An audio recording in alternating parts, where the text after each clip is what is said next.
I said, would you go if I can get you in? And she said, yeah, I'd go.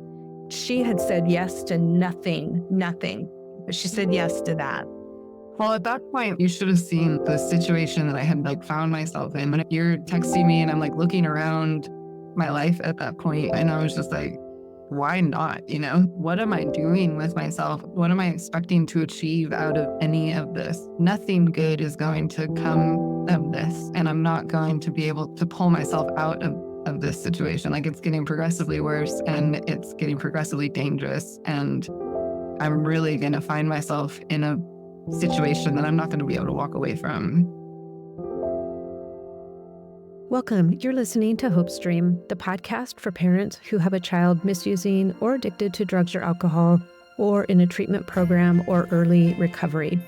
I am Brenda Zane, your host, and also a parent who lived through this challenge, so I can relate, and that is why I created this podcast. You can learn more about me and how I serve parents like you at my website, brendazane.com. Well, my friends, this episode, which I'm calling an epic-sode, has been a long time in the making. And when you listen, you're going to hear why. I'm going to try and keep the intro here short, but you need a little bit of background before we jump in. So let me give you a bit of a timeline. This all starts back in 1972 with a Scottish surgeon named Meg Patterson. She was doing research in China using electroacupuncture for post-surgical pain control. What she serendipitously found out was that specific neuron stimulation or brain stimulation using an external device could prevent withdrawal symptoms and remove cravings for people who were addicted to drugs. This was a completely unintended outcome of the work that she was doing on pain control, but she quickly made this her sole mission to use this knowledge to help people to get off of the drugs that were controlling their lives without any withdrawal symptoms or cravings. The story then evolves from China back to Scotland, where for the next 25 years or so, Dr. Patterson used what she named neuroelectric therapy, or NET, which is how you'll hear me refer to it, to treat heroin addicts, including rock star royalty like Eric Clapton, Keith Richards, Peter Townsend, and Boy George. But even after decades of work and successful outcomes using NET, Dr. Patterson's treatment and device never received FDA approval, so it has never been widely available as a treatment option. There are 2 HopeStream episodes that you might want to listen to get all of the background on this incredible treatment. Episodes number 86 and 83 will give you a lot of background if you're wanting to learn more about NET and how it was discovered and why it has not so far been approved for use. But that is the 30,000-foot story of NET. Now, around the same time, in the early 80s, there was a family in the U.S., not a celebrity family or one out of the ordinary in any way, but a mom, dad, 3 kids starting out in Arizona. They were a simple, healthy, church-going family whose lives revolved around their faith, their family, and their church community. The mom, Pattie, had no idea what was going on over in Scotland or that the device Dr. Meg Patterson was working on would ever intersect her world.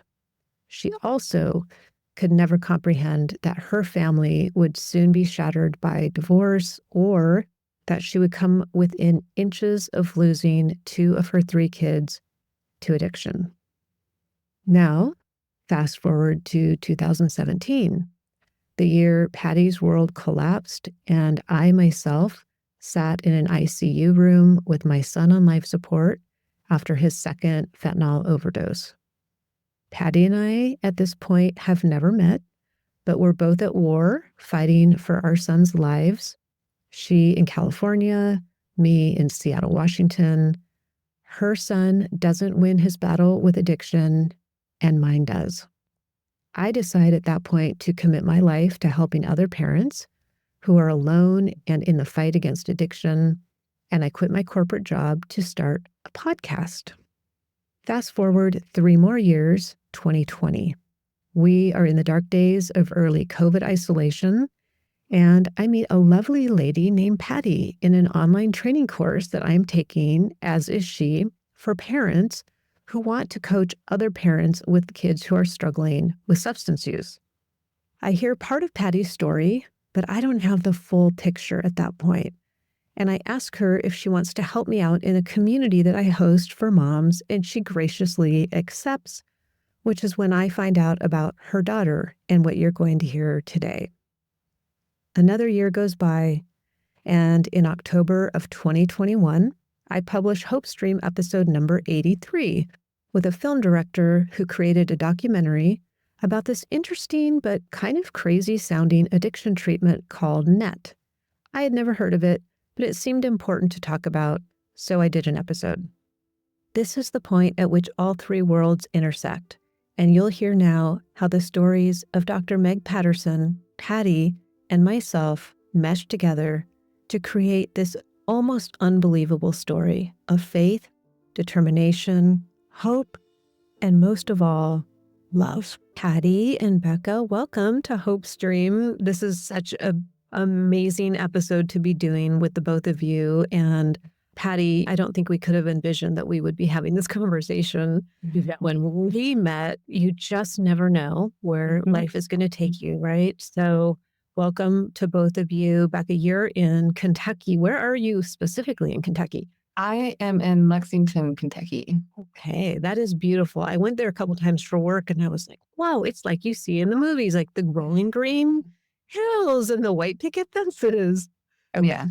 Why don't we step back in time? If we took a camera back into, let's call it mid-70s, what would we have seen in your family? Tell us a little bit about who you are, what you were doing, what was going on. So mid-70s, gosh, I was married to the kid's dad, and we were living in Arizona, and we're really involved in a church there. That pretty much was what our life evolved around. We lived in a little tiny town called Wickenburg, Arizona. There was like 3,500 people in it and no stoplights. So Stephen, my oldest, was born in Wickenburg in 80. And then shortly after that, we moved to Glendale, Arizona.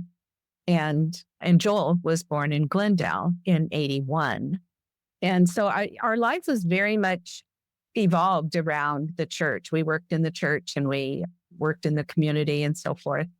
And in 83, we relocated to San Diego, and Rebekah was born in 85. So she was a California baby through and through. Gosh, we were so normal. It was ridiculous. Because we were so active in the church, we didn't do a lot of stuff outside the church.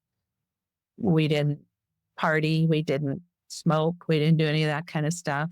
Everyone we hung around with was just like us for the most part. A lot of the work, though, that we did was in working with gangs and with heroin addicts on the streets of San Diego. So I used to say that everything I knew about drugs I learned from the church. And then later I said everything I know about drugs I learned from the church and my kids. But, so you have 3 kids, you're living in San Diego, kind of living the dream, it sounds like. Like, that sounds pretty great. What do you remember, Becca, from that time when you were younger? Obviously, you guys spent a lot of time in the church. It sounds like you're a pretty close family. Well, I definitely wouldn't go as far as saying that we were normal. Yeah, right. As far as I remember it, at least, we were the quintessential preacher's family. We were definitely very, very involved in the church. It was always a big part of our life until my dad decided to leave the church. And that happened very abruptly. And it was very shocking to all 4 of us. But that really made a huge impact on all of us, I think, as far as like what we felt like we could rely on, because that had been such a huge cornerstone of our life. And this man that was supposed to be a man of God that had taught us everything that we know and everything that we're supposed to believe in to be true, just all of a sudden did a complete 180 and really just completely turned his back on the church and everything that he had been teaching us for our entire lives. So that's really like the only thing that I would add to that. How old were you when your dad left? He left when I was 9. Okay. So you have vivid memories of that. And we were very, very close before he kind of did a whole personality, lifestyle change just in the blink of an eye, really. And it honestly wasn't until I read my mom's book, actually, that I realized how quickly that all happened. Because in my head, I knew that it was quick, but I thought that it was over a span of a year or something. Like, no, it was not at all.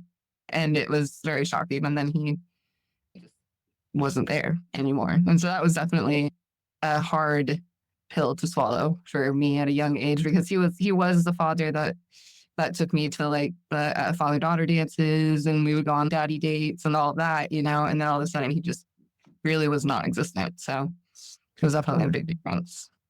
I just did an episode on trauma. And I think before I sort of learned a lot in this journey, I don't know that I would have called that trauma. I think I would have just been like, oh, dad left.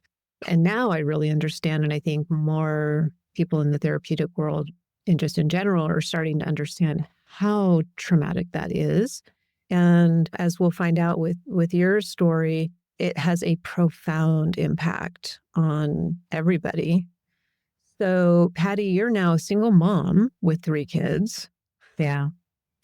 The change was sort of a 2-step thing. I mean, first he left the church and then he left us. So there was a gap in there. But in that gap, he began to, just like Becca said, just live a completely different lifestyle that was just alien to everything we had ever known or signed up for. And so overnight, I'm a single mom and complete loss of identity and game plan and, what was supposed to happen. It's like, I think of it sometimes as like like a record just, suddenly scratched. And it's like, wait, now what? And so I worked quite a distance away. So at that time, it made sense to move closer to where I worked so that the kids would be close to where I worked. I could be home if I needed to quickly.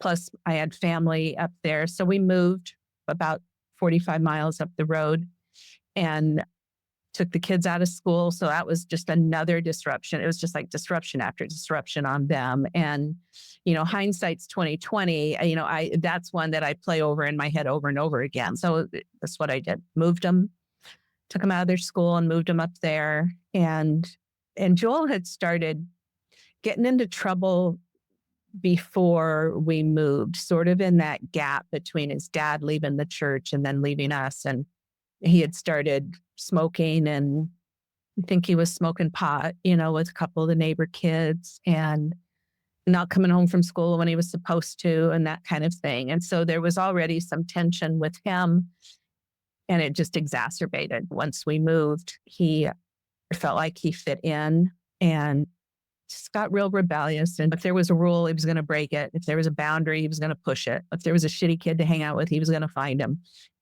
Except one. He did have a couple of really good friends too. It was really a shock. And the hard part was we weren't financially supported by their dad either. So then I had to decide, do I work overtime because I need money? Or do I go home and be home and make dinner and do all of that stuff? And it didn't matter what choice I made, it was the wrong choice. And so I just felt constantly on edge and constantly being judged and constantly judging myself. And I felt really bitter, I have to say. I felt really, really bitter about doing what you thought you were supposed to do. And then this is the reward, you get for that. And you had probably had visions of your life going in a very different direction, not seeing yourself as a single mom with a husband who's kind of vanished from the picture. And as you're seeing Joel start to do some of these things, are you thinking, this is probably a phase, kids go through this? Or what was in your mind as you started seeing him take some of these bigger risks with his behavior? I hoped it was a phase, and I kind of tried to look at it that way. I also did all the you're grounded and taking away things and doing all that kind of stuff. But I was really, really distracted in those days too. So it wasn't like I had the time to sit down and say, okay, now I need to figure out what to do with this child. Right. And I did take him to therapists, but they weren't any help. Once they found out he was smoking pot, they said they couldn't help him until he quit smoking. So it was sort of like, well, that's great. What am I supposed to do about that? And so, Becky, you were watching this happen as well. Mom's working a lot, dad's gone. What's going on with your life at that point?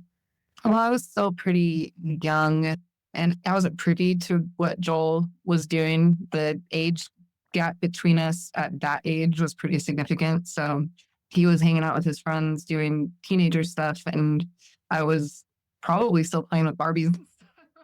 I noticed definitely that there was a lot more arguing and stuff between my mom and Joel. And I remember he got kicked out of school a couple times and different things like that, that I knew that he wasn't doing well exactly. I'm pretty sure he just barely graduated high school. I graduated him from high school. Yeah, I remember that. But I definitely saw kind of what was going on, but I wasn't really able to wrap my mind around it at that age, like how significant any of it was.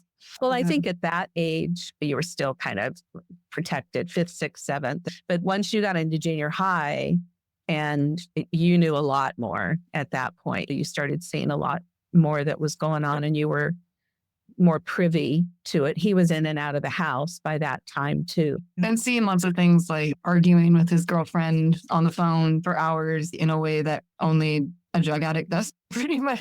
Not like a normal boyfriend and girlfriend fight, but a crazy fight, and different behaviors like that I picked up on. And that's when I started seeing the real decline of his health and whatnot. He got really skinny and that kind of like vacant look in his eyes. I'm trying to imagine how exhausted you must have been at this point, having to be juggling being a single mom, working, you're watching one of your kids get into this risky lifestyle and there's drugs involved by this point, right? And yet you still have two other kids. And so you're the proverbial cat in the hat with all the plates in the air, trying to juggle everything. It sounds exhausting just to even hear you tell that story. There was this one time when I found some therapist that talked to people about getting off pot, and he was in another city.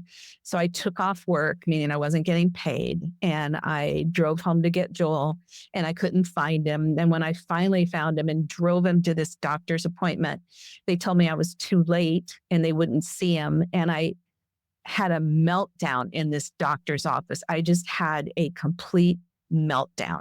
And I'm sure they thought, are you sure your kid's the one who's on drugs? Because I just lost it. I'm thinking in my head, I just took off work. My job is in danger already. And Joel wasn't even ready. And now I'm here and I can't get him back to see the other therapist if he doesn't do this. I just felt like I just can't do this. Those were awful, awful, awful days.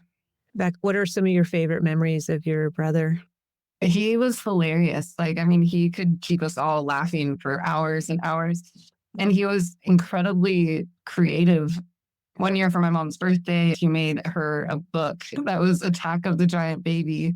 He went through all of our photo albums and he took pictures and he made this whole story about this giant baby attacking a city. And he used pictures of me as a baby. And the whole family was involved in the story. And it was just really funny. And he drew a bunch of pictures and stuff. And he was a great artist, both like drawing as well as musically. And he could rap for hours, just freestyle off the top of his head, just about anything. And it just always blew my mind because the words that he would use and the length of time that he could go for, it was just unreal. It was just so fun to watch. Yeah. So much talent. What about you, Pattie? What are your favorite things? Oh, he was funny and he was creative. From the time he was a little guy, he he always got the double entendre in a joke, which, it takes some maturity to get that, but he always did. Or he would say something and then just look at you like, am I going to get in trouble for having said that? Because then I can pretend I didn't really mean it or I didn't know, and he loved little things. Like he loved Legos. He loved little Lego men. I remember one time picking him up at the bus stop. He was coming home from pre-K and he had left his Lego man. We had a million of them, but he had left this Lego man on the bus. And I had to chase that bus down to get that Lego man back from him. And he would make flip books. Like he would take a pad of Post-it notes and he would draw a little picture at the corner and then the next one, a little picture and the next one, and then flip them. I mean, the attention to detail and stuff, that was when I started realizing, I think this kid's got ADD or something, because he would just sit and focus on that like crazy. And he was talented. He was funny. And I mean, he was brilliant. Sounds like such a cool guy. And obviously, we're talking about him in the past tense. So you graduated him from high school, it sounds like, which I think is the case of a lot of moms who have kids who are, struggling and experimenting and finding their way. Take us through what happened after that. I married my husband, my last husband, my final husband, when Joel was about 16, I think. And he kind of stepped into a shit show. He married an intact family with problems, and Joel was already using drugs, and everybody kind of had their issues going on. But he was a stabilizing factor for all of us. Our family just kind of settled down. There was certainly a lot of pressure off of me because now I had somebody else to help with everything. And Joel, we sent him to live with his dad at one point. That didn't work out. His dad was not present enough, to do that. And so my husband actually ended up going and getting Joel and bringing him back home. And he stayed with us until he graduated.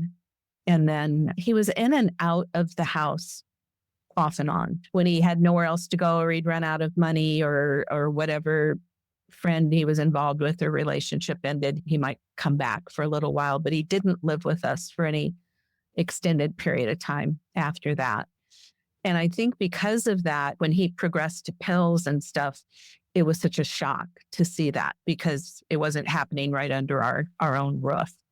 And he was going to a lot of raves down in Mexico. He was buying drugs in Mexico and bringing them across. So that was always a source of concern, as a family, we staged a little intervention. That was kind of an eye-opener for me because I knew that something had to give because I had actually dropped in on Joel when he was working at a gas station. It was probably 1 or 2 o'clock in the morning. And I just dropped in to say hi to him. And he didn't know I was coming. And when I walked into the gas station, he was so surprised to see me. And it was just heartbreaking to see him because he would just look like walking death. And there was just nothing at all behind his eyes. And that was what made me realize that something had to be done to get him some help. Because like my mom said, he, it was like out of sight, out of mind. And we didn't see him for extended periods of time. So we didn't know how bad it was. And one thing that Joel was always good at was painting a picture much differently than it actually was. So I kind of understood why my mom felt that she needed to take that route. But I still felt like a certain sense of loyalty to Joel that I needed to protect him from all these bad people that were trying to send him to rehab or trying to do all these things, When he left, I was just like, wow, so that's how it is now, And it was sad, but I was really happy that he went. So he did go when you did this intervention. Yeah, he went. He pulled me aside and he goes, I can't go. And I said, yes, you can. And then he went. I was shocked that he did. But they told me later that they had never seen anybody bring so much meth into a rehab home. He had shoved it in everything he could think. Wow. Yeah. So he went, and did he stay long? He stayed the 30 days. And I just remember just being like, okay, that's it. Now he's going to be all fixed. It's all over. I didn't even know how to find resources. I had no idea what to do. Nobody that I knew really had that experience. They weren't talking about and talked about it. Right. Yeah, that's the thing. Because later you find out, And so I was on the internet looking for places. And unfortunately, the ones that come up are the ones that have a lot of money to pay for SEO. So they look really great and shiny. And, so we took out a second mortgage and sent him. And honestly, I thought 30 days was all it was going to take. And he would come out all fixed and we'd have Joel back and life would be wonderful. And in my mind, he's going to go to school. And it's just so crazy. And it's so sad that that's what you think. And that these places that are so willing to take your money don't tell you. Right. This is just the beginning, Right. Yes. This is the tip of the iceberg. Especially the place that he ended up going to. They didn't offer any sort of aftercare. They didn't offer any plan for what he was going to do once he completed. When he completed the 30 days, they were like, okay, so you can either pay for another 30 days or bye. And that was it, Yep. So he's basically just thrown out. It was a very high-end place. I didn't know that there were county-based things I didn't know there was any other options. And so when we decided to pay for it, we were really stressed. But it's okay because he'll be all fine. And then they literally gave us a list of places to call when he was discharged. So he went to a halfway house. I think he lasted 3 or 4 days before he got high with another guy and ended up back at our house. It was really sad. One thing I was going to say was I think that a common misconception that people have about treatment facilities is the more you spend, the better it is. Right. And that's definitely not the case. And one thing that I remember vividly of Joel saying to me when I was finally starting to actually admit that I had a drinking problem, which took me years to get to, but I was talking to him about it. The first rehab that I had gone to was a private rehab also. And he had said to me, Becky, I think you should go to a county program. And at that point, he had been in and out of a whole bunch of different facilities and he'd experienced quite a few different types of treatment programs. And from his experience, the standard of care doesn't depend on the price tag. It depends on the intentions of people. And so that just always stuck with me. And I ended up experiencing that myself as well. And by this time, Beck, I think you were starting to use. Well, I was drinking really, really heavily.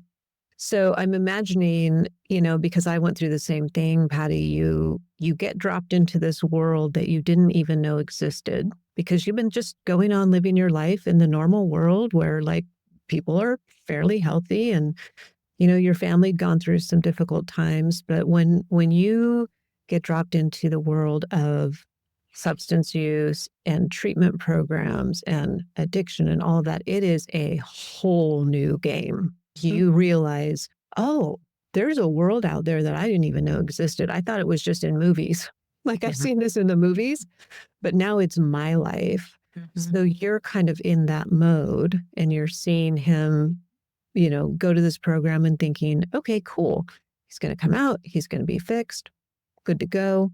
That didn't happen because he ended up relapsing. What was happening there? And were you aware of what was going on with Becca and her drinking?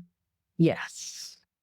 Yeah. But she was functional to a certain extent. And she was still my best friend. And we had this awful thing over here with Joel. So it was like, okay, I need to pay attention to this. But with Joel, the last weekend that we visited him before he ended his program, I knew he was not okay.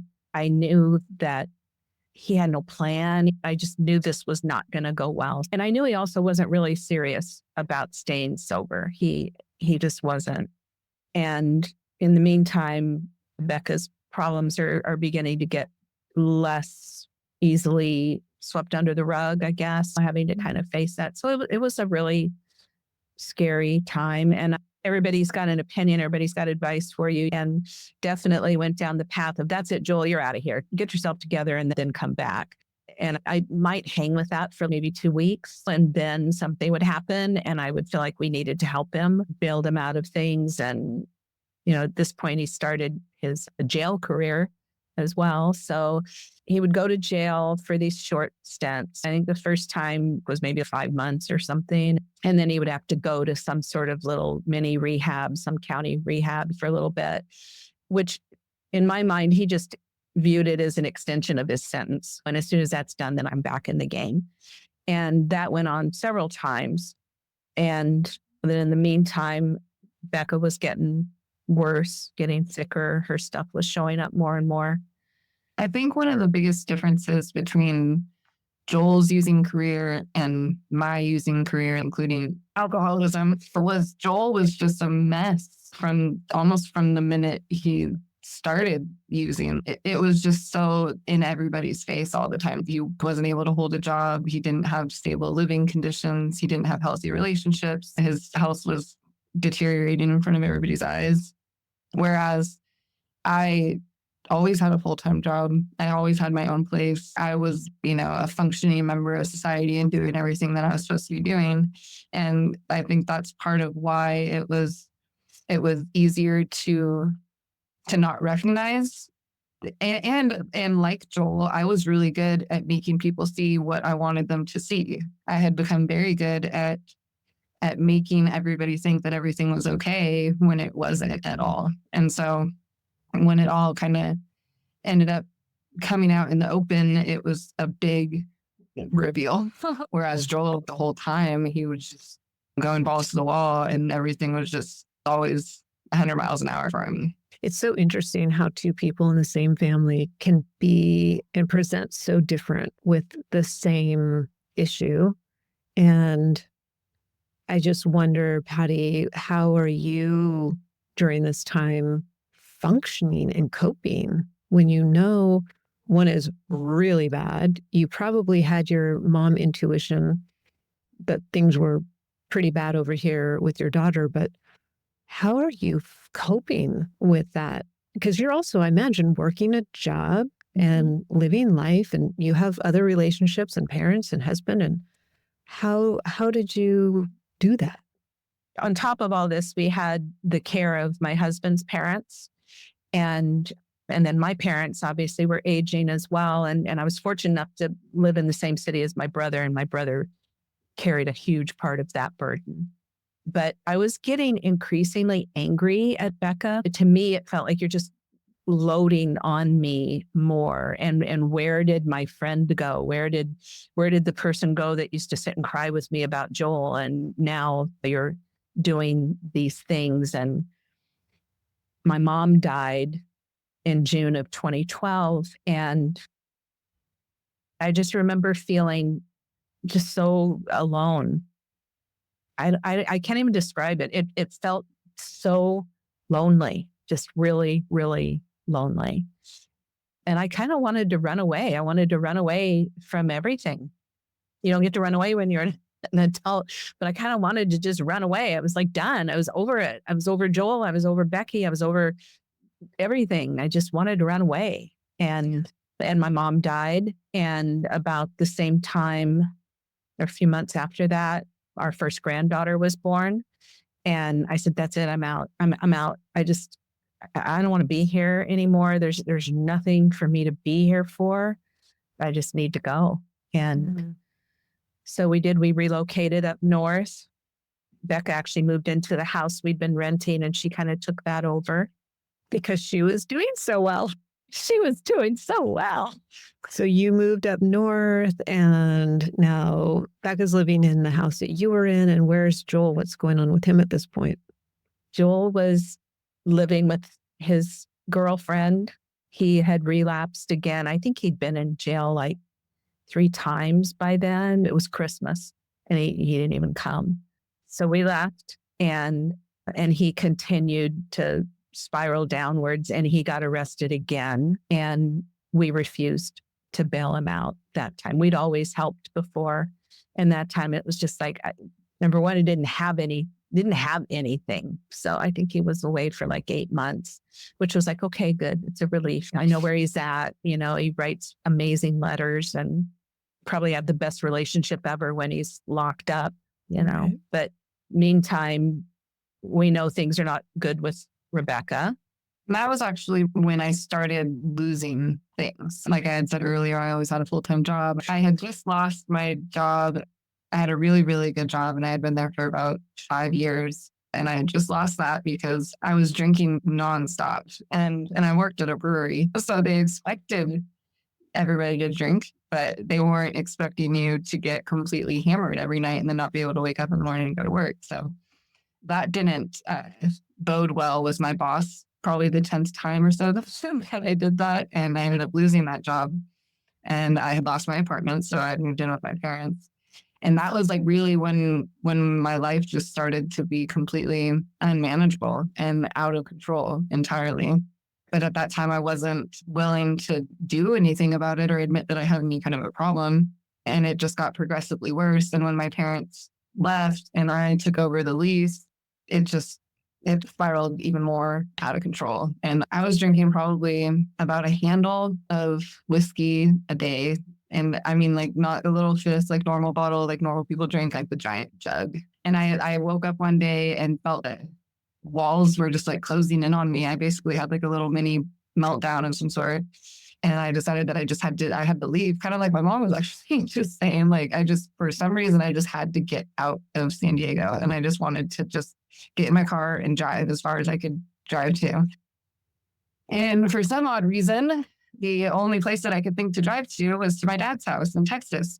And I hadn't seen or talked to my dad in at least a decade at that point, because I had given up at some point in my teen years. I had tried really hard for a long time to continue to have a relationship with him. And then finally, I just had to get to the point where I just had to acknowledge and admit to myself that he didn't want to have a relationship. And that wasn't my fault. That was hard, but it was something that I just had to do. And so for whatever reason, that morning when I woke up, I got in my car and I drove to Texas. It was just a terrible, terrible decision that I thought would be okay for some reason. And didn't tell my family where I was going. So my mom starts looking for me. And they basically threatened to call the car in stolen if I didn't come home. And I came home and I knew that when I came home that I was leaving and that I was probably going to rehab or I was doing something that I wasn't going to want to do. And that's exactly what happened when I got back. They basically had packed the house up. And as they were packing the house up, they started finding all my alcohol bottles all over the place and just seeing the level of how bad it had all gotten, really. And that was pretty embarrassing. But that was my first venture into recovery. It wasn't a very big venture. I didn't go to rehab or anything. I just like moved right into a sober living house, which I don't recommend to anybody. Pattie, so you had to have been thinking, is this deja vu? Like, am I doing this again? Because you had some experience. And I just think the feelings that must have been going through your heart and your mind of seeing this happen again. Were you feeling a little bit more informed and confident about things because you'd been there before with Joel? Not really, because once Joel became adult, approaching 30 and 32, it was sort of like, what can we do? We didn't really have any control other than just trying to stay close to him, and like I said, when he would go to jail, it was a relief because as awful as that is, at least I knew where he was and he would make great turnarounds while he was there. And then with her, I don't really think I got a clue, honestly, about the whole recovery continuum. I think I was just more still trying to live, trying to not be angry, trying to not blame myself because I was in full on blame mode. I mean, surely it's one thing to have one kid, but to have two, I mean, come on, it's got to be you. You had to have done something wrong. And that was really tough. And having her up in the Bay Area was, for a while, it was great, right up to the point it wasn't. And she had gotten a good job and she was living on her own, had gotten a cute little place. And then things really spiraled out of control. And that was when she went to real rehab the first time. And the difference there was knowing this isn't the end all be all. This is just the beginning. And watching and being worried about things, hoping for the best, but knowing that it was just the beginning. It was a rough road. And then my dad had Alzheimer's really bad. Meantime, Joel had gotten the big arrest and was in jail down on the border, and he had a 5-year sentence. And so we were driving down to see my dad, and we were driving down to see Joel. I don't know how I functioned, honestly. And then his sentence got reduced to 3 years, and he got let out. But as part of the release, he had to go into a state-sponsored program. It was the best thing that ever happened to him. He got whole person treatment for the first time. I mean, he saw a doctor for the first time, first physical he'd ever had as an adult. That's when we discovered he had a heart condition. And he was seeing a psychiatrist. He was seeing a psychologist. And he was on medically assisted treatment. He was on impulse control medication. He was getting financial counseling and life skills training. And it was a long program. It was 7 to 8 months long. It was the first time ever that I saw Joel come to grips with what he had done to himself and not want to do that anymore. And he started working a real job. When you come out of jail, they give you a felon-friendly list of workplaces that most of them won't hire you, or they only pay minimum wage. And I mean, here's where we get into complete justice reform. I mean, how is somebody supposed to make restitution and find a place to live and build a family on minimum wage? It's a guaranteed revolving door. The drug to prison pipeline is a very real thing. And not to mention just the trying to live your life with those kinds of pressures hanging over your head is not good for anybody who has a kind of a tenuous hold on sobriety. But he did great. I mean, he got trained in construction equipment. He got hired in at the union. He started working as a roofer, and he had all these plans for his life. And he was counseling Becky on what she needed to do. I was going to ask that. So you're seeing your son back, which has got to be just a miracle. So he's doing well. And now, does he really understand what's going on with you? No, I don't think so. I don't think anybody really understood what was going on with me. I was really good at manipulating everybody and just making people see what I wanted them to see. I've always kind of had it's funny to use this word, but a very even keel, just a very like calm demeanor. And so people tend to think that you're all right if you're not freaking out all the time. Because anytime I've gone into treatment or anything, people are like, why are you here? Are you sure you're supposed to be here? And I'm like, yeah, yes. If you could. But that's just one of the things that I've always just kind of been able to make everybody think that I was okay, even when I was completely falling apart. And it can be a blessing and a curse because I am a very private person for the most part. And so I don't usually like a whole lot of people asking me if I'm okay and constantly just wanting to be in my business. But when everybody thinks you're always okay, it seems like nobody really checks in on you. They just assume that you're fine. And then when I found myself on the opposite side of things and living that alternative lifestyle, I just couldn't apologize to him enough for thinking that I knew anything about any of it, Because that is one thing that's kind of unique about my perspective as far as my family goes, is I've been on both sides. Like, I understand where my mom and my brother and my stepdad are coming from, with them not understanding what it's like and being confused and hurt and upset and frustrated and just wanting you to just be better. But then I saw it from the other side, and I understood that it's not as easy as just getting better, So it's just given me a kind of a unique perspective as far as my family goes. So Joel and I actually ended up getting really, really, really close. I didn't start using with Joel. I had started using in Northern California and then ended up moving back to San Diego. And at that time, Joel and I started using together. I had been using probably for about a year at that point. But for obvious reasons, we got close at that time because we were doing the same things. But I had always been shielded to that, and I didn't know anything about it before. So it was hard to experience it. And while I would never recommend anybody going through it. It did give me a much different sense of understanding about where he was coming from. I'm wondering, how do you transition from, as you said, air quotes, just being an alcoholic, knowing what your brother's gone through? How does that then proceed to harder drug use? I've always said that I went to rehab for alcohol, and that was when I met heroin. So and that was never in a million years, ever something that I thought would be a part of my story. Like, that was just, like, I think you said earlier, like, something that you saw on TV, and something that was part of other people's lives. I had never seen heroin. I had never known anybody that did it. I didn't know anything about needles. I've never seen anybody use one. Like, it was just not anywhere in my realm of possibilities. And when I went to rehab, it was obviously you meet a lot of people. And I met a lot of people that used heroin and meth and everything in between. And I met my ex-boyfriend, unfortunately. And he basically ultimately ended up introducing me to the whole life, the drugs and the drug dealing and everything that goes into it. I never used needles myself, thank God.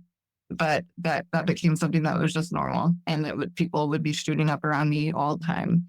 There was just several times where I just looked around and was like, how the hell did this happen? Like, how did I allow my life to become this?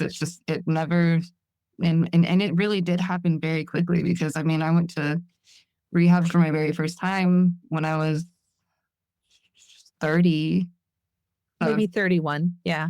Yeah. And I just turned 36. So, I mean, it happened really quickly. And I thought that I had lost things before that, but I lost everything. And I became homeless, and I completely lost all relationship with my family entirely.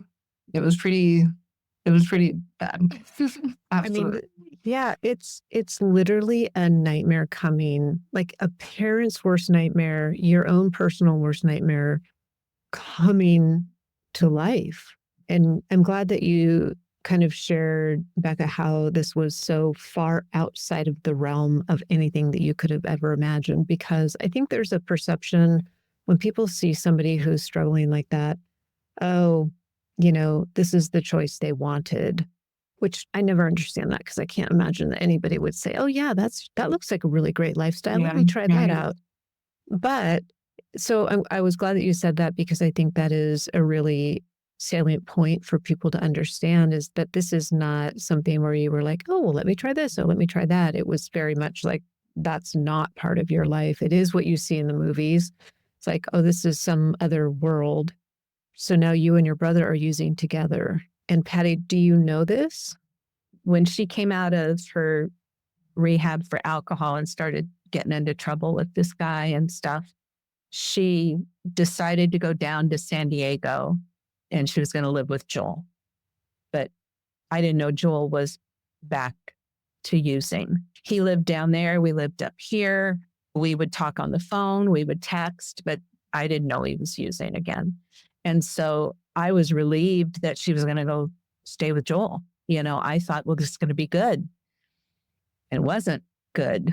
And it got to where it was chaos. I mean, she would be complaining to me about him, and he would be complaining to me about her. And they were both lying about everything. It was horrible. It was awful. And the me who wants to fix everything is like, that's it. I'm just driving down there, and I'm going to fix this. I'm going to take care of this. And we drove down to do exactly that. And the minute I walked in the apartment, I knew all my worst fears were right. It was back to having 7 million pieces of furniture shoved in this room so that you could sell something, I guess. I don't know what the reason, but it's just everything looks like chaos and craziness. And she was mad at him, and he was mad at me. And we ended up just driving home. I think we stayed a day and turned around and went home. He didn't want to see us, and she didn't want to come home with us. So we turned around and went home. Things got really bad between Joel and I. Like we were really, really, really close. But when you're using drugs, there's paranoia that sets in. You start thinking things that aren't true. You start feeling like you can't trust anybody that's around you, and for good reason, because a lot of people you can't trust that are around you. And you find yourself in a lot of really, really chaotic situations and really dangerous situations. And I loved him with all my heart. That never changed. But you just can't have any type of a healthy relationship with anybody when those drugs are involved. Like it's just when they become the center of your world and that's the only thing that's driving you, there's no way that you can have any sort of harmony anywhere in your life. Did you realize that you had sort of entered an alternative universe? That was what was so strange because I was born and raised in San Diego. I lived there until I was, I think, 25 when I moved up to the Bay Area. And so it was all I knew, and it was home and it was comfortable. And then when I moved back, after I started using, I saw a whole different side of San Diego that I didn't even know existed. I saw the whole underbelly, and I saw a completely different state of mind and felt a completely different vibe. So I was lost at that point, didn't really know where I belonged. At this point, Pattie and Becca have a conversation about Joel's health, and in particular, his heart. When he was at the county rehab program, he had a full physical, and they found out for the first time he had a heart condition. When he later relapsed, he started having issues with his heart, and on more than one occasion made trips to the hospital near where he was living. One particular scary time was when he was arrested and the police used Narcan on Joel and then left him alone in a jail cell. The problem is when Narcan is administered to someone using opiates, unless the person is under medical supervision, they will go into full withdrawal. That is what happened to Joel, and his heart couldn't take the strain. He had a heart attack right there in the jail cell, and after having CPR, he was taken from the jail to the hospital, where he was chained to a bed under guard. And this is where Pattie found him. And so anyway, he ends up in the hospital, and they called me. And so I flew right down there, and I had to go to the watch commander to get permission to see him. So this whole long thing, I fly to San Diego, I rent a car, I drive out to the Vista courthouse, I get the watch commander to sign something to say I can see him. And the only reason they would let me see him was that it was considered life-threatening. And so I go over there to see him, and there's nothing like passing through, guard after guard, like 3 rows of guards, and you finally get to go into this room and your kid is chained to the bed. But he didn't know I was coming, and I can still see his face when he looked at that door and he saw me, and Joel didn't cry. Joel would get, oh my God, you can't leave me your hair. He just, I'll never forget that. And one of the things that is a great solace is I know how much he loved me, and I know how much he knew he was loved. My heart just breaks thinking about that moment. Seeing your child like that is almost unbearable to even think about. So what happened next? So he was in a hospital, and it was a high-end hospital. So, of course, they transferred him to a low-end hospital once he was stable. He was supposed to have open heart surgery and have a pacemaker implanted, but the surgeon refused to implant a $100,000 piece of equipment in a junkie's chest. Those were his words. So he was wearing a external defibrillator, like a vest thing. And he said, Mom, I can't ever do drugs again. This is, I'll die if I do drugs again. So I can't do drugs. And he ultimately got discharged through some kind of weird paperwork snafu. And so they discharged him with prescriptions, and he's wearing this vest. And by then he's homeless. And I drove down to see him like maybe 3 weeks out. I'm like, Joel, what are you going to do? Where are you going to go? Oh, I'm living with this friend out in Valley Center, which was way out in the middle of nothing. He was right back in the life. And I drove down to see him. And I don't even know where you were at that point, Beck, but I was driving him around. You guys brought him to my hotel, and he had been using your phone to text message somebody to try to get something. This is the crazy ass life, right? Joel had gotten arrested, and we paid that bail because I didn't want him in a jail cell again, thinking he's going to have a heart attack, he's going to die. We bailed him out, picked him up at the jail, and he started using our phone. And so we dropped him off at this hotel. I didn't realize you were there, Becca. Dropped him off there, and then went to see my dad and started looking at my phone and realizing that was something just broke. I mean, I'm in the hospital seeing my dad, Right. and I just picked up my kid at jail, and he's giving me this song and dance while he's texting people that he's got certain things to sell them, you know. And I remember texting him, shame on you, shame on you. And he goes, well, yeah, shame on me, but I'll have X amount of dollars by the end of the day, and then I can turn this around. Yeah. So 2017 was a shitty year. She entered this program that was a really bad program. And she left. And I can't really blame her for leaving it. It was a really bad place. But what I wish I had not done was I wouldn't go get her.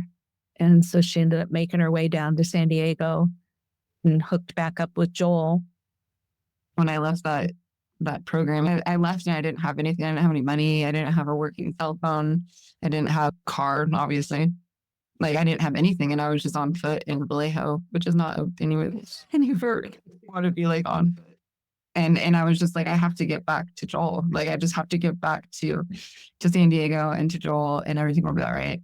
And it took me about 5 days to get back there from the Bay Area to San Diego with no phone and no money. But I'm telling you, we can be very resourceful. Very resourceful. It's amazing to look back on some of these things. But I got back to San Diego on my birthday, and I was in bad shape. My breathing was terrible. I was having asthma attacks like every 20 minutes, and I was just in really bad shape.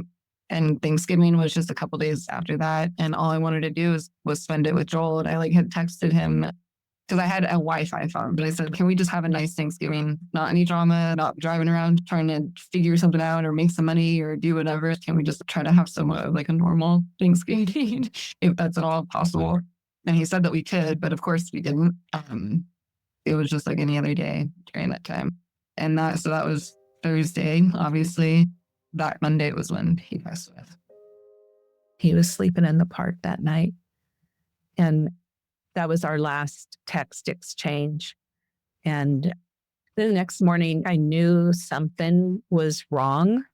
And I called the San Diego Police Department and I said, can you please go find my son? He's in a park and I'm worried for him.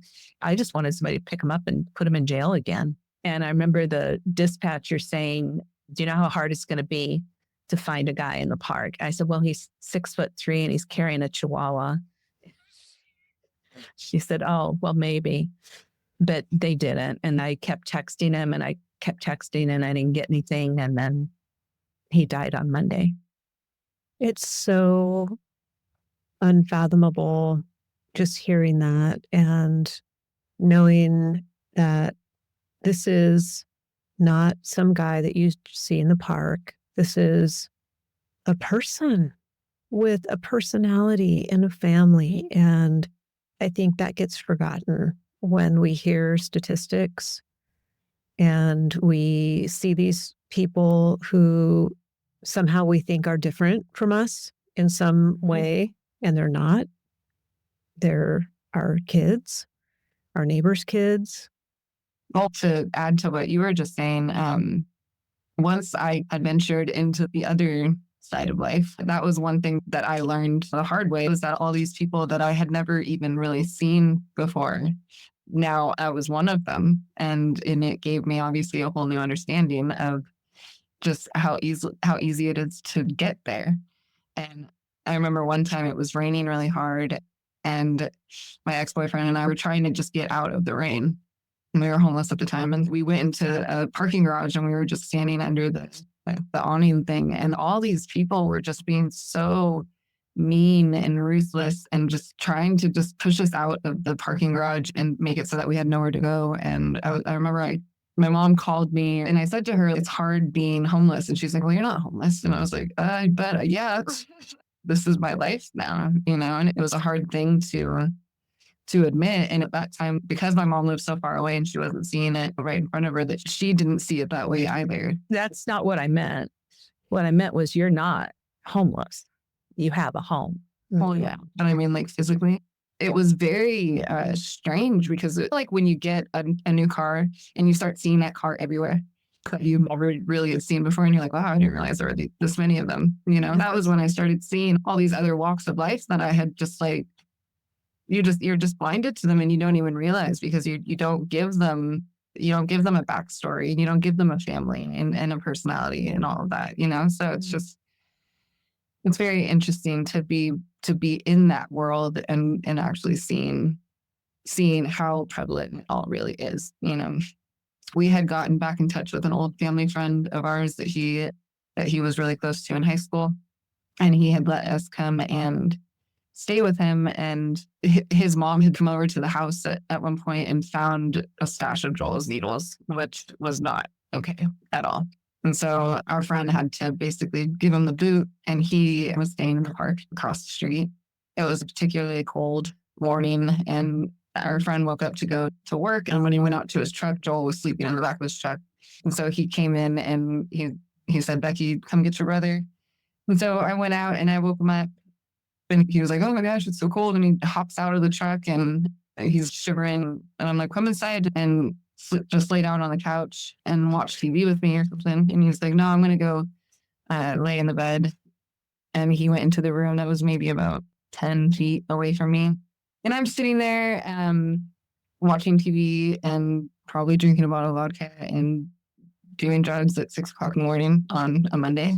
And my dog was sitting on my lap, and she jumped up all of a sudden and ran over to his side and was barking at him and looking back at me. And my heart just dropped. I just knew. And I very slowly walked into the room, and I was saying his name, and I was telling him to wake up, and he wasn't moving. And I was shaking him, and he wasn't moving. And finally, I almost ripped him off the bed at that point, trying to wake him up. And at that point, I lifted his eyelids, and he just wasn't there at all. I just didn't even know what to do. I completely froze. And I called my friend, and yeah, it just was complete chaos. And he was gone. I assume that this was an overdose that he died from. He went in his sleep, and like I guess if it had to happen, that's the best way that it could have happened. My mom had mentioned that he had an external defibrillator, and at that time, this girl had stolen it from him. Like that can just give you a glimpse of how that life is. And that's one thing that weighs on me constantly is I didn't understand, I guess, how fragile he was. So it sounds like his body just stopped. But yeah, and he was getting like progressively weaker. Like my mom said, it just seemed like his hope was gone. And that was definitely true in the way that he was carrying himself and the way that he was talking. And there wasn't as much laughter. There wasn't really anything that had any like happiness or joy to it. He had pretty much just given up on having any semblance of a happy or satisfying life at that point. And so I think maybe his body had just followed suit. Yeah. The toxicology report, he had a lot of drugs in his system. I've said he didn't die of an overdose, but he died due to his intravenous heroin and meth use over, so many years. And it may not have caused his heart problems, but it absolutely made them significantly worse, So I don't at all discredit the fact that it was drug related. So just hearing all of that, we just took a little pause just for people to know, because it's so much, it's so heavy, it's just almost heartbreaking beyond anything that I can describe. And so we took a little break, but what we thought we would do is share what happens from here, because I think the Disney version of this movie would be Becca sees how dangerous this lifestyle is. The family is grieving the loss of your son, your brother, and you, Becca, say, I'm going to make a lifestyle change and get better, and life goes on. That is not what happened. No, I wish I could say that that was. What happens from there? It got progressively worse. It was really hard at that time for me because then I felt really, really, really alone. I had felt alone for a while because I was living this different lifestyle that I wasn't used to at all. And I had left all of my relationships and family and friends and everything behind and lost all the things that I knew about life up to that point. But then when I lost Joel, I really, really felt like I had nobody. And especially in my family, because then I didn't feel like there was anybody in my family that could understand where I was coming from or that I could relate to. I just really went into like a very dark, dark place. And I started using even heavier, and I started taking a lot more risks as far as crime was involved, honestly, and didn't really care about any of the consequences. I was getting in a lot of trouble. I got arrested several times after that. And I was doing it all on my own. I was living in and out of hotels, in and out of cars, sleeping on people's couches. And as a female in that lifestyle, it's just not a very safe place to be, period. And especially when you're under the influence of some very heavy drugs, it's definitely not a safe place to be.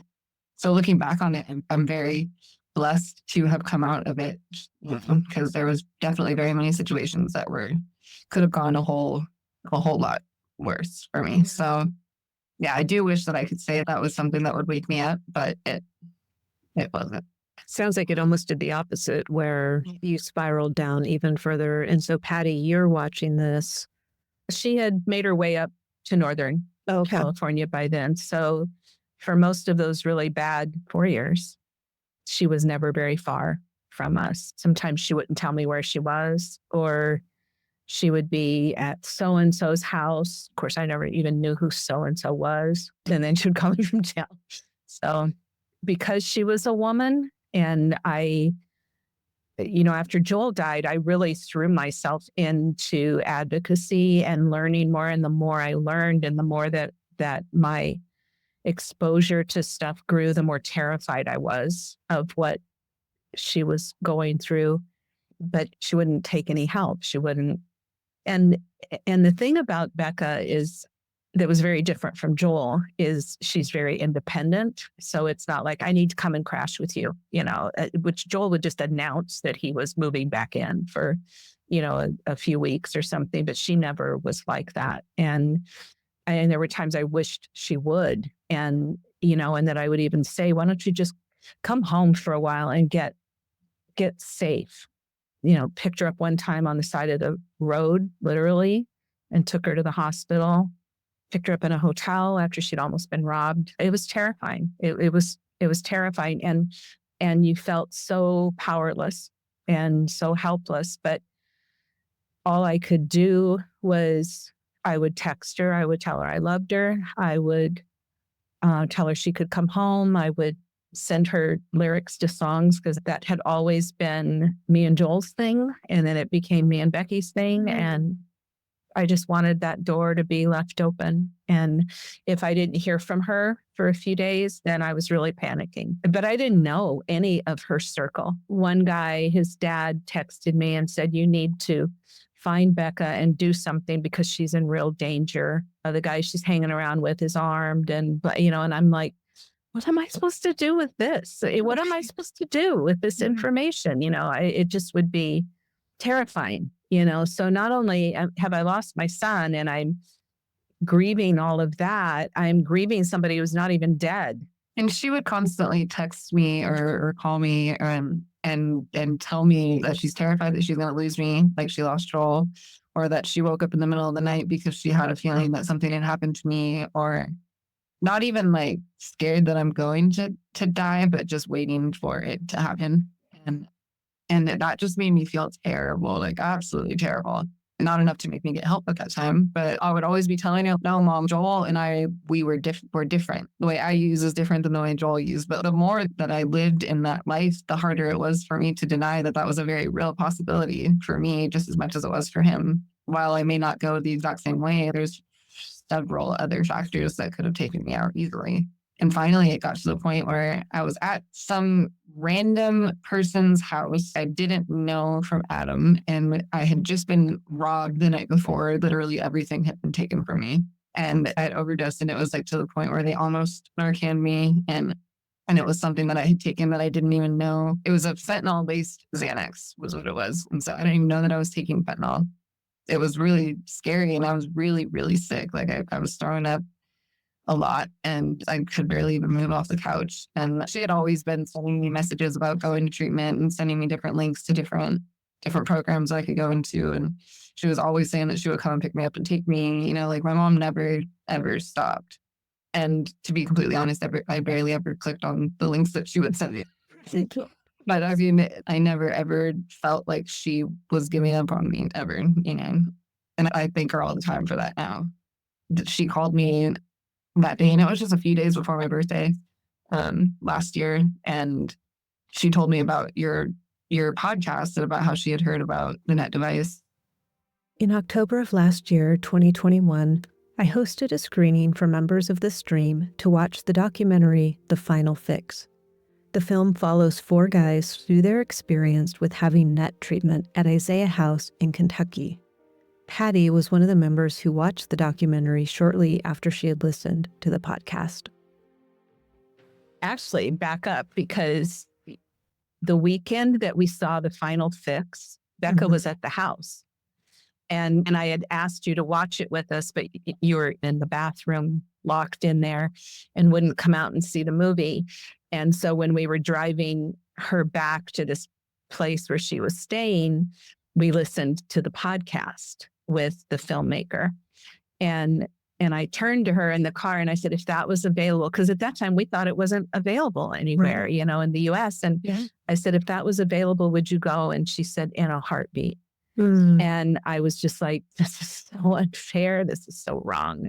Then when I found out about the trial, and then I think I reached out to you, Brenda, I said, oh my God, there's a trial going on. And then I texted her and I said, that thing you said you would try, there's actually a trial. And she's like, what? And she always says, shut the front door. I said, would you go if I can get you in? And she said, yeah, I'd go. She had said yes to nothing. Clearly, she wasn't clicking on the links I sent her. So she'd said yes to nothing, but she said yes to that. Well, at that point, you should have seen the situation that I had found myself in. When you're texting me and I'm looking around my life at that point, and I was just like, why not? What am I doing with myself? And what am I expecting to achieve out of any of this? Nothing good is going to come of this. And I'm not going to be able to pull myself out of this situation. It's getting progressively worse and it's getting progressively dangerous. And I'm really going to find myself in a situation that I'm not going to be able to walk away from. And so at that point, when she said it was in Kentucky, that may as well have been Tokyo. I was like, okay, Kentucky. Kind of like when she very first even mentioned the device to me, I was like, yeah, sure. That's not real. Yeah, that can't be. That can't be real. That's not a thing. I would love to ask you, Becca, because your mom and I do coaching, and we are always talking to parents who have kids in your exact position when you were still using, and they are desperate to understand, when does that thought process change? When does it transition from, I'm not clicking on the link, I'm just going to keep doing this thing, I'm just going to keep going to this place, I'm just going to keep getting high. And then something changed where you said, I can't keep doing this. I looked at my life. And all the parents that we work with are looking for that light bulb. Where is that switch? Where do I find that switch? And what we always tell them, so I'm curious to hear your perspective on this, is we always tell them, you can't find the switch. The switch is with them. Yeah. And until they find the switch, all you can do is be there like your mom was for you. Is that true? Or what's the thought process that you're going through then? Absolutely. Like there's definitely not anything that anybody else can say or do that's going to make you get help and actually get clean and make those changes. Like I would try to explain to my mom all the time, it sounds so simple to you. Yeah, just go to treatment. Yeah, that sounds like nothing to you, but I have to change every single part of my life, literally every single part of my life. Which in that situation, from the outside looking in, it's like, well, yeah, why wouldn't you change every part of your life? But it's very overwhelming and it's hard to admit that you've fucked up so bad. And it's hard to take that first step because you can't help but look at everything that you have to do and all the little cliches and stuff that you hear in AA and NA and stuff when they say like one step at a time or one day at a time, easy does it and like all that stuff like that is real. You really have to just do one small step at a time, and those steps gradually get bigger and you make more stride and all these blessings start coming to you. But when you're in that pit of despair and you're stuck in that hole, it just seems so impossible to get out of that. And if you decide to go to treatment and you get some clean time under your belt and you start doing the things that you need to be doing, it starts to get easier. You look back on that and you're like, oh my God, like, why didn't I just do that? Right. And at that time, obviously, it's a lot easier to look back and be like, if I would have known it was going to be that easy, I would have done that years ago. But it's not easy. And it just really is a very daunting task. So you're thinking my mom's crazy. She's telling me about some device and it's in Kentucky, which who knows where that is. But you're like, okay, I'll go. Yeah, I mean the device in my mind, I was thinking like, yeah, if that's real, that's amazing, absolutely. And who wouldn't want to do that? But I really didn't fully believe it.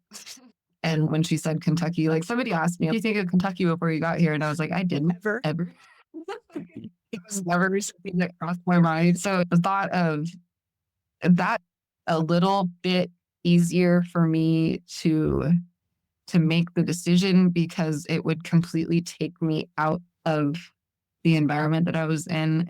There's no way for me to go back to those neighborhoods or those people that I was hanging out with. And out here, all of the relationships that I've made and everything that my life is basically surrounded by is all based in recovery. And so that's helped a tremendous amount.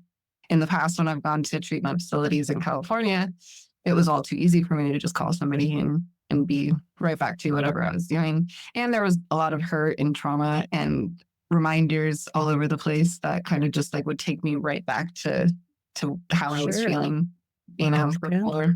So it's actually been really helpful for me to be in a completely new environment. I don't really miss California. I pretty much like just left a path of destruction like all over, up and down the whole state of California, so when I left there wasn't really much. I miss my family in California, but there wasn't really much left for me out there. So it's like I kind of got a clean slate out here. And so it's just something to be aware of for family members that are going through the struggle when you're trying to go get help. Just know that it's not easy at all, as easy as you may think that it is, or however bad their life has gotten. And you think like, just go and, like it's a hard first step to take. The perspective that we have from looking from the outside in is very, very different because it just seems so logical and so easy. And I hear that a lot. So I'm glad that you said that. So Pattie, you're now thinking, oh my gosh, she's willing to go. I got to get my daughter from California to Kentucky.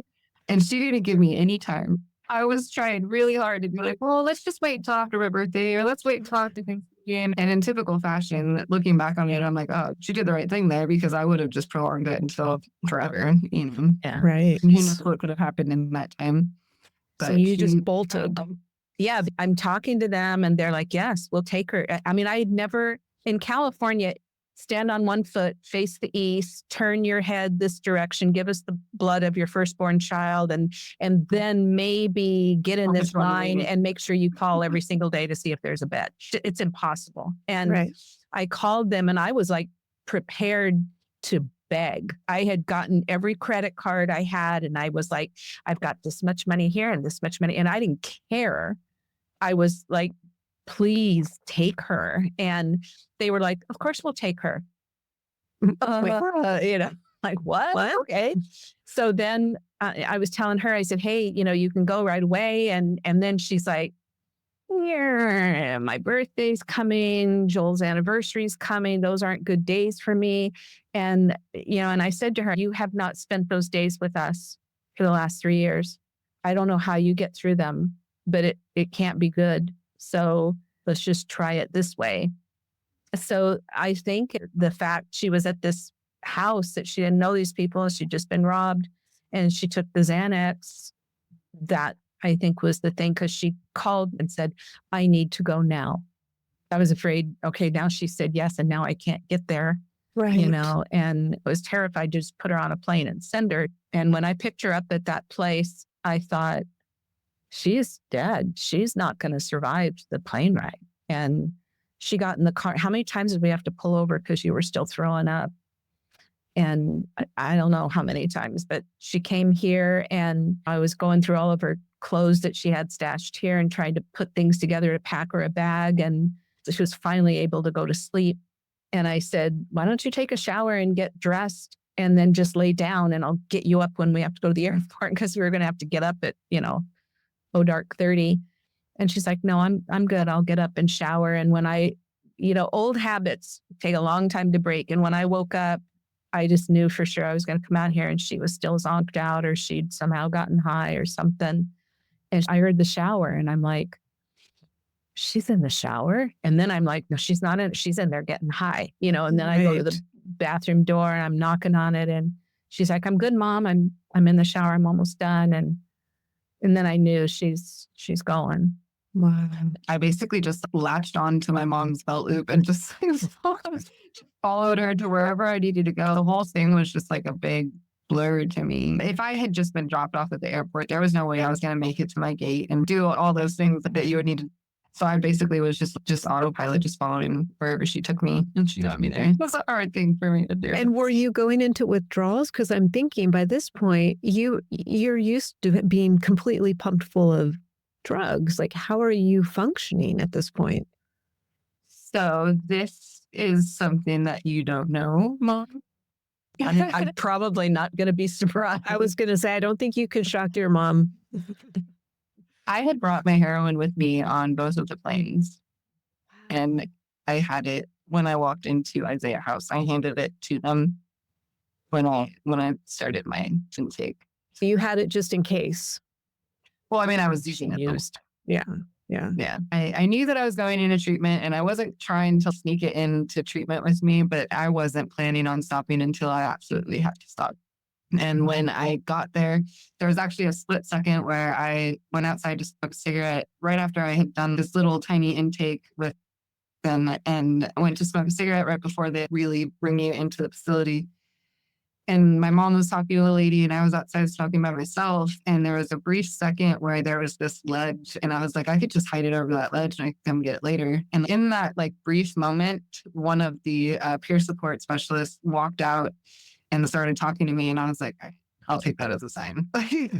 And I just surrendered right there, basically, that I was going to actually, do this, really do this and not try to take any shortcuts. And so I just handed it to her right then and there. Wow. It's a 5-hour plane ride, 5 + 2. And I thought, what's going to happen if we're on the plane and she starts getting sick, And so a couple of times I stood up and turned around to look at her. She was sitting behind me and looked around, to look at her. And I didn't know if I was going to find her dead or if I was going to find her really sick. So I wasn't surprised, Beck. I kind of figured you were, because you were just zonked out. You were just out. Kind of wish I had taken a picture of you before you got to Isaiah House. It was scary. It was like, should she use? Should she not use? I think she probably should use, but I'm not going to make that suggestion. I'm just going to, Right. Yeah. play dumb. Wow. So you were on the net device for 7 days. You must have been really wondering, what the heck is this? Because you've been to treatment many times before. This is not anything like what you've been through before. What was that like? Well, I got there and nobody knew that I was even supposed to be getting the advice. So I had gone through like the whole intake process and everything, and I'm starting to feel pretty crappy. And I finally get to lay down. And at that point, when you're going through, there's a whole lot of questions they got to ask you, and there's a whole lot of things they got to explain to you. And it's just like a long, daunting process. And when you're not feeling well, it feels like it's taking even longer. And so when I finally got to like lay down, I just like laid down and went to sleep. When I was woken up to do my actual intake, which is like a really long, like asking you all your, medical history and all of your using history and everything else that goes into it. It's a very long question and answer process. And I was just not having it. I was just a terrible person to all these poor people that were trying to get me like into the program. And I was like, I'm not answering any of your questions. I can't believe I'm here from California for this device, and you guys don't even have the freaking device. Like, what is going on here? Like, what is this show that you're running? And so they got in contact with the person that was in charge of all of it, and they made some stuff happen, and they got the device over there. And by the time they got there, I was really going through it. I was like getting into like acute withdrawals, and I was sick and very anxious and not in a good place at all. But just a couple minutes later, the nurse was like, she's going to be here in an hour. And I was like, oh, okay. And so she came and they got me hooked up on the device. And as they were putting it behind my ears, I was like, so I can still take Suboxone if I'm not feeling well, right? And she was like, you're not going to need it. Like, just wait. And I'm not even exaggerating. Within 20 minutes, you could see a complete change in me. I sat straight up. I stopped fidgeting. I apologized to everybody for a complete terrible person. I was like, I swear I'm not normally like that. And I was able to answer all the questions that they were asking me. And I wasn't feeling sick whatsoever. It literally, like, it's so hard to believe. And it's still hard to believe when I'm saying it. And I went through it.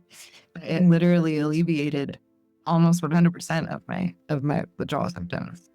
It was unreal. It had to have been so surreal for you in that moment to be Absolutely. like kind of like in your body. Yeah, I couldn't believe it. I had heard about it from what my mom had played for me and stuff, and I had done like a tiny bit of research on it and stuff, but it didn't seem the claims that they were making could possibly be true. And then when I got to experience it myself, it was just like, wow, this is a game changer. This is absolutely, I wanted to shout it from the rooftops and tell everybody about it, because if this is something that's offered to people as well as Suboxone or methadone, whatever other, forms of quote unquote treatment that they're giving people, like, it's an amazing, amazing treatment. And you didn't have withdrawal symptoms or cravings or anything. Was it just kind of smooth from there on out? Yes. I mean, there's a lot that goes into addiction other than just like physical withdrawals and cravings, obviously. Yeah. And so there was still a whole lot of work that I had to do. But as far as the physical aspects of it, they were completely gone. And that's why it's so just unbelievable and amazing, because it gets you out of that physical distress and that incredible uncomfortable feeling, and it allows you to start tackling all those issues that you really need to start addressing to be able to deal with the addiction problem. So you had the device on behind your ears for 7 days.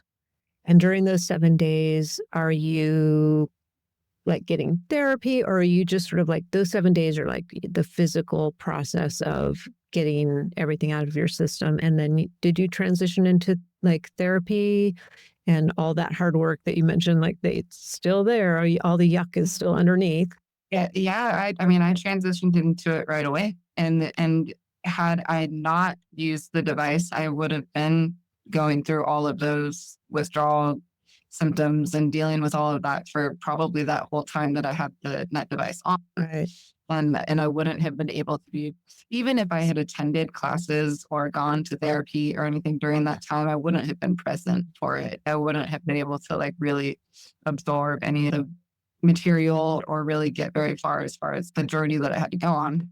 But taken away just allowed me to just jump right into it and do it with a clear head, which I had not had in a very long time. Yeah, I was going to say that must have been so bizarre to be like, oh, this is me. Yeah.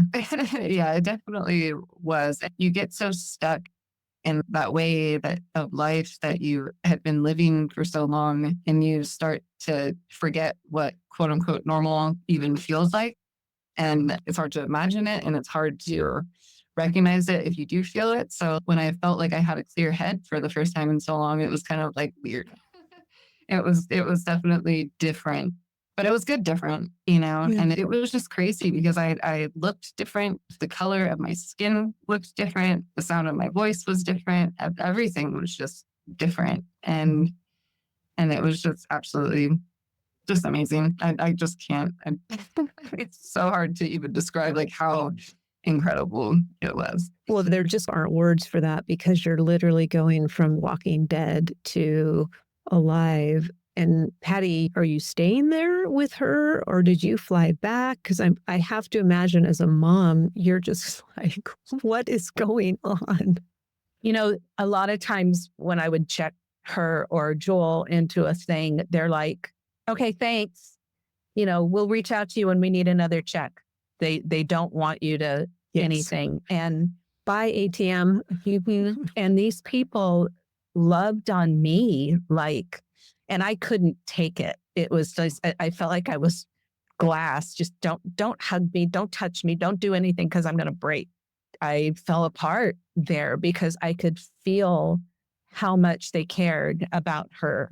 And I wasn't just handing her off to a program, And one of the girls turned to me and said, "Don't worry, Mama, we've got her. We're going to just love on her."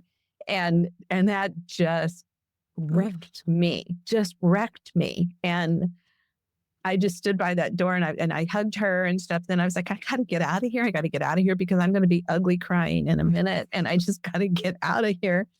Well, they said she's our baby now. Yeah. Yeah. Something like, and they were just all like, just like warm people. I don't know. And I went outside and I sat in the dark waiting for my Uber to come and I'm bawling, and I thought he's going to come and pick me up and I'm running away because I have a suitcase and I'm crying. And then somebody came outside, they were leaving and they said, "Are you going to be all right?" And I said, I'm fine. So I flew home. I called this gentleman who's in the finance department who had been the one I had talked to the most when I was trying to get her in there, the one who had said, "Yes, we'll take her. I called him and I said, "I just want to tell you thank you. Thank you for your help." And he goes, "Well, I heard she's doing great." And he said she had a lot of drugs in her system. And he said she had heroin, meth, and fentanyl. And when he said fentanyl, I lost it. I mean, that had been my, how it is out there now. I mean, that had been my biggest fear. And she kept saying, "Don't worry, Mom, I got my strips." And when he said that, I was just like, holy shit, we just dodged a bullet. And I cried with him. And then he said, "Nobody ever calls and says thank you to me." That was really sweet. And then I called back the next day and I said, "I'm sorry to call again," to the regular house where she was. And they said, "You call us anytime you want." When I finally got to talk to you, she said, "This place is like no place I've ever been before." And that was sort of what I had felt. It was just completely different this time around. Every other time that I had gone to treatment, there had been a specific purpose.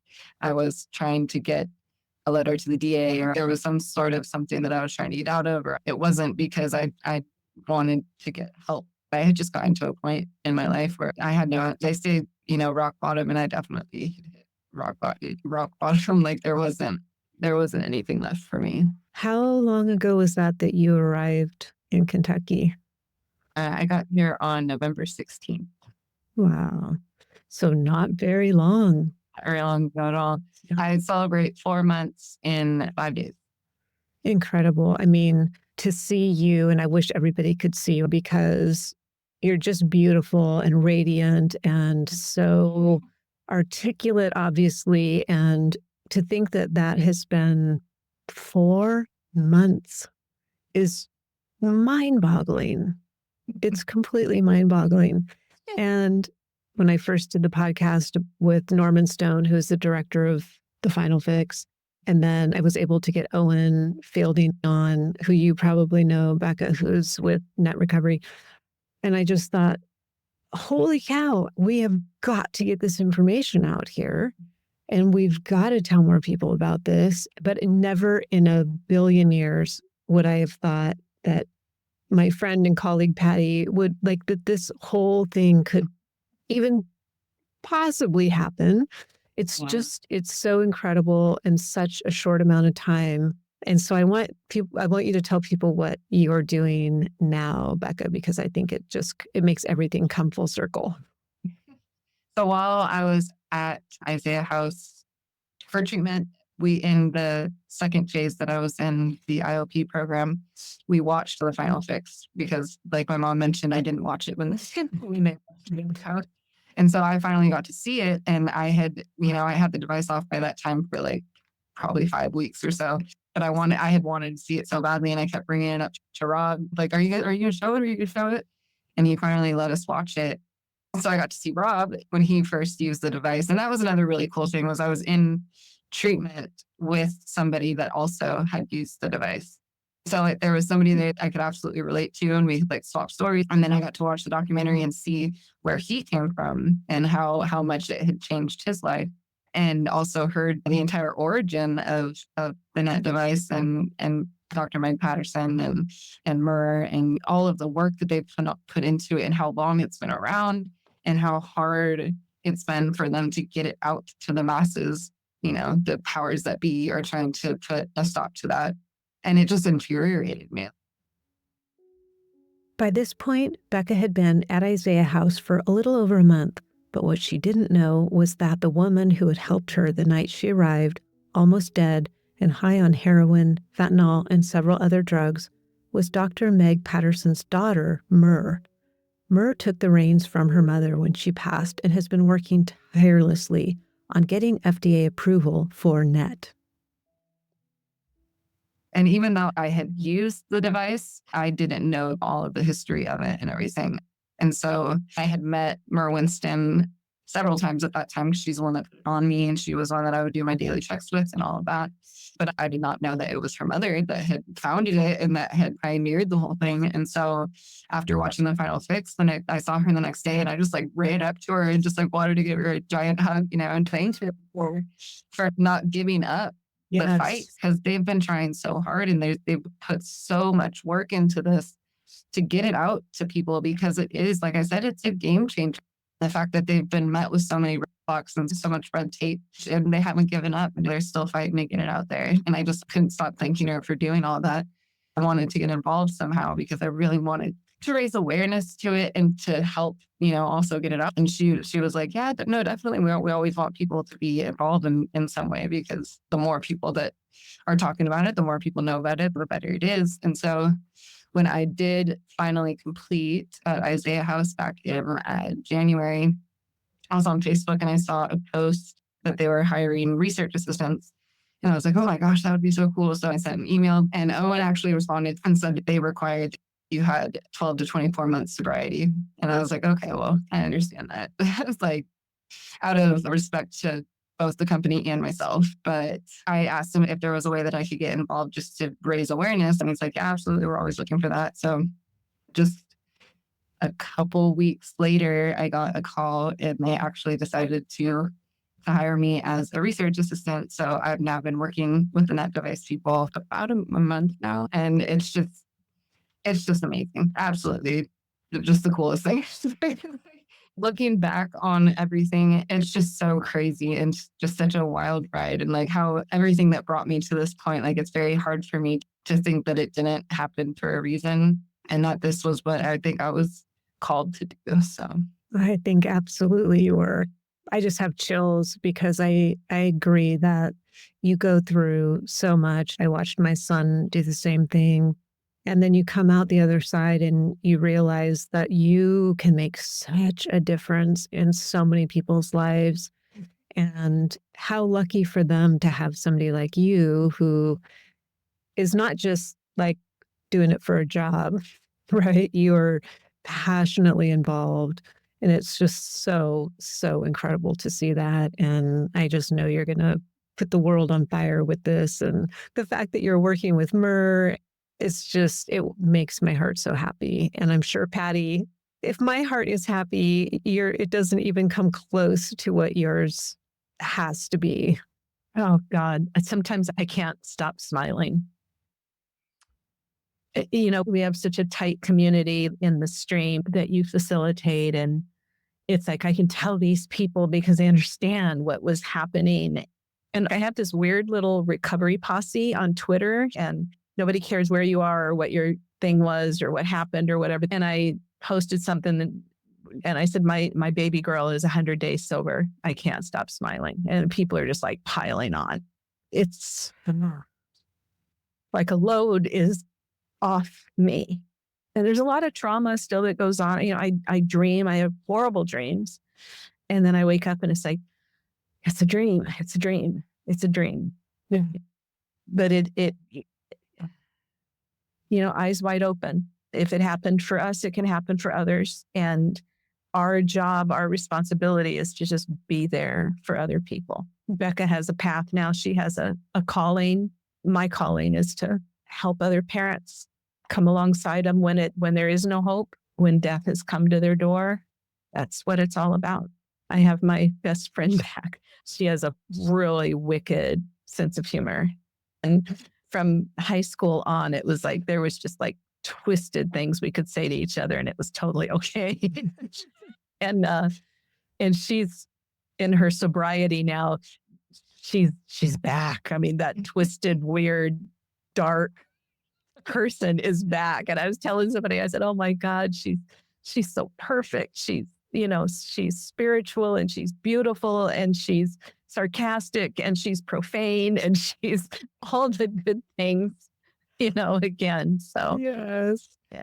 I just wonder what role it played for you knowing that your mom was there. She didn't disown you. She didn't say, you're out, like you're never talking to you again. What role did that play when you were in some of those conversations with yourself about, could I get out of this? My mom, she never did once give up on me. And I can't thank her enough for that. Not everybody is lucky enough to have that. She 1000% never failed to let me know that she was there for me. Not in the sense that she was going to enable me, but that if, whenever I was ready to take the steps that I needed to take to change my life, that she would do whatever she could to support that. She would send me treatments to look at and send me different places that I could go and offer me to come stay with them, and the countless sleepless nights and all the heartbreak that I put her and the whole family through, because she would have done anything for me to get better. And the sad thing is that still wasn't enough, that's a giant burden that parents wear when they want so badly for their child to just get better, and they can't make them better, and that's just a fact of that is their own personal journey, and they have to be the ones that take those steps. I read this other thing that said change happens when the pain of staying the same is greater than the pain of change. And I was like, that pretty much sums it up. It's like when the whole like saying of when you're sick and tired of being sick and tired, it's like, it's very real because nobody is going to be able to take that journey for you, and as much as my mom wanted to fix everything, she's a big fixer and she wears the weight of the world on her shoulders. She couldn't do that for me. And I still can't thank her enough for being there for me and putting up with all of my madness because there was certainly a lot of it. But she has a heart of gold, and I'm eternally grateful for her. Absolutely. Yeah. Well, you hit it on the head because every parent listening and every parent out there who's going through this, and I put myself in that category, we think that we can fix it. It's like, well, if I just found the right program, if I just said the right thing, if I just held the right boundary, if I. And so I'm glad to hear that. I think it's incredibly helpful to hear from someone like you who's been there to say, I had to make the decision on my own, and that pain, that teeter-totter had to tip in the direction of too much pain. Yeah. And that your parents can be there for you, and they can love you, and they can do all those things, but they cannot fix it. Yeah. And I think on that same note, it's definitely worth mentioning that it's not your fault either, because I think that was also something, that guilt that she carried with her for a very long time, especially after Joel passed away. Just her constantly reflecting and thinking like, well, God, if I just would have done this, or if I just wouldn't have done that, or if I didn't kick him out that one time, or and she was doing the best that she could, and she was doing what she thought was, but she didn't have any manual for any of this. There's no manual that would be able to work for every single person. And I think that that's a really hard pill to swallow for a lot of people when they're looking at their children and they're just carrying all of that with them, that there could have been something that they did or whatever they could have done to protect them from that. But my mom did everything amazingly. And when I look back on my life, I was a very blessed child, and I was given everything that I could have possibly ever needed. And like I said, lucky to have somebody like that in my corner, because not everybody has that. A lot of people are doing this on their own. Right. And the fact that she had that truly unconditional love for me and was just always there for me in any way that I could have possibly needed outside of my manipulation tactics. Yes. Well, there's always those. Because that's a lot to sift through as a parent. Are they being honest about wanting to get better? Or are they just trying to get something out of me? And that's a lot to go through, because us as addicts, we can be very, very cunning, and we can be very conniving and deceitful and just really hurtful, And so it's a lot to try to get through and try to be doing the right thing at all times. But with all of the obstacles that she had to go through, she did a pretty stellar job. Oh, yeah. It's so special. There's really not even words for a mother, who almost lost 2 of your babies. I can't even think of how it must feel to have snatched her back. Really, that's kind of what I see in my mind, is like, no, you don't get her too. And for you, Becca, to have seen both sides, and now to be doing what you're doing and helping people because you have been there, you can relate to them, and you can hear their stories and not judge them, is just such a blessing. It's going to be to so many people. And you both are just going to be change agents in so many people's lives. Pattie, you from helping parents. And I guess in wrapping up, I would ask, if you've got the attention of at least a couple thousand people, mostly probably frazzled parents where you were at one point, and possibly even if somebody clicks on the link that their mom sends them and listens to this, which we know probably won't happen a lot, but in case it does, what would each of you just want people to know? I think as parents, we want to fix everything, and we also take the blame for everything. And I think if you can just shrug that off and say, all I can do is love them where they are. That's the only thing I can do, is love them, pray for a miracle, and pray that penny drops at some point. Try to not take the blame for everything. Somehow find a place where you can take care of yourself long enough to have a sense of hope and gain some perspective. That's what I would say, is the more you know, I think the easier that it is, the more you know about the disease, the more you know about what they're up against, I think it helps so that you're not just operating from, why don't you just get it together? Or I'm just so angry at you. Why are you doing this to me? And realizing they're not doing this to me. This is their disease. It's beautiful. I read once this quote that really resonated with me, and it was, never get so comfortable in pain that you forget happiness is still an option. And sadly, I think that that's where a lot of us addicts find ourselves. That becomes our normal, all of that chaos and all of that hurt and constant just turmoil. We don't feel happiness or anything else besides any of that is an option for us anymore, and it feels like it's just so out of reach and impossible to attain. Yeah. I just wanted to reach out to everybody out there that's still struggling with it, but that it absolutely is still an option, and there's so much life to live out there. And if you feel like you don't have anything to offer, the possibilities are absolutely endless. There was something that I had read. There was 2 pots, and one of the pots was able to hold a full pot of water, and the other pot had a huge crack in it. And so it would leak out half of the water by the time the person got to the top of the hill. And the person, after a couple of years of holding these pots, said to the cracked pot that they had actually been watering all of the flowers as they walked up the hill. And so that pot had a purpose still, and it's just like, I keep finding little gems like that in everything, It's just, life is so beautiful and mysterious and awesome. And when you're constantly numbing yourself and beating yourself up and running from whatever you might be running from, you're missing out on so much. And so there's always hope, like that day could be the day that your whole life just turns around, That's so amazing. I was going to ask you that because when you were so deep in that lifestyle, did you think you were ever going to get out of it?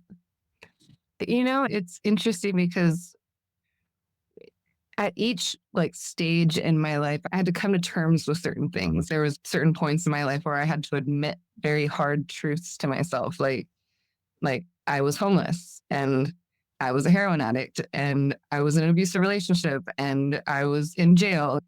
Ways that I never thought my life would go, and I had to really take a step out of myself and have a bird's eye view and admit that this is what's happening now. Because when you're on the outside and you're seeing people that are going through serious struggles like that, if you've never experienced it yourself, it just seems like something that's so abstract and something that can never possibly be.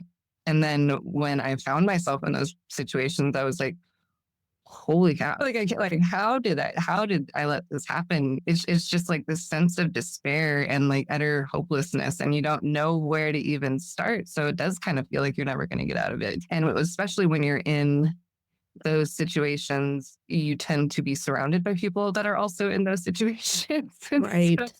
And so it just kind of seems like, all right, so this is my life now. It was definitely hard to imagine my life getting any better because the amount of work that I was picturing having to do just seemed like it was just impossible. The task of it all was just so daunting. And I would look at the whole picture as I need to fix all of this right now. And there's no way I'm going to be able to do that. So why would I even try, Yeah. All the cliches that you hear in AA and whatnot, one day at a time and, easy does it and all that stuff, those are real. You really do have to just break it down. And if you can't do one day at a time, you do 1 hour at a time. And you just take it as it comes and you put one foot in front of the other. And that's when you start to see, how rewarding life can be if you just keep trying to do the next right thing. There is hope that no matter what you've gone through, no matter what you've done, no matter where you're at, just take that leap of faith because it really is beautiful being on the other side. The amount of blessings that you can gain in sobriety are just beyond your wildest dreams, and you just stop limiting yourself because you have something to offer in this world. Well, ladies, this has been epic and it's so meaningful. And I just thank you from the bottom of my heart for sharing your story. I hope you got as much out of this story as I did. Thank you so much for listening. Thank you for doing all the work that you are to help your child. And I will meet you right back here next week.